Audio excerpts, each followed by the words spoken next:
छत्रपती संभाजीनगर करता ही अत्यंत आनंदाची गोष्ट आहे की किर्लोस्कर टोयोटा मोटर्सची 20,000 कोटी रुपयाची इन्व्हेस्टमेंट आज ऑरिक सिटीमध्ये त्या ठिकाणी आलेली आहे।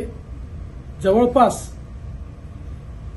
टोयोटा किर्लोस्करच्या माध्यमातून या ठिकाणी 8,000 लोकांना थेट रोजगार मिळणार आहे आणि जवळपास 12 ते 13,000 लोकांना इनडायरेक्ट रोजगार मिळणार आहे। ही सगळी इन्व्हेस्टमेंट ही इलेक्ट्रिक व्हेकल आणि हायब्रिड व्हेकल याच्यामधली आहे। त्यामुळे ऑटोमोबाईल क्षेत्रात एक अत्यंत महत्वाची गुंतवणूक म्हणून याच्याकडे पाहिलं जातं आहे आणि याकरता छत्रपती संभाजीनगरची निवड त्यांनी केली ही अत्यंत आनंदाची गोष्ट आहे।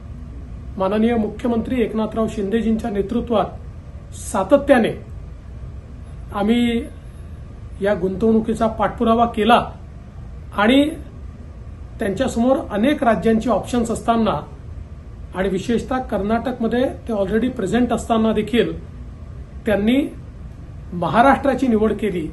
ही महाराष्ट्राकरता एक अत्यंत आनंदाची गोष्ट आहे आणि म्हणून मी छत्रपती संभाजीनगर आणि मराठवाड्यातील नागरिकांचं मनापासून अभिनंदन करतो आणि या माध्यमातून एक मोठी गुंतवणूक आल्यामुळे मराठवाड्याच्या विकासाला एक मोठी चालना मिळणार आहे। एबीपी माझा, उघडा डोळे बघा नीट।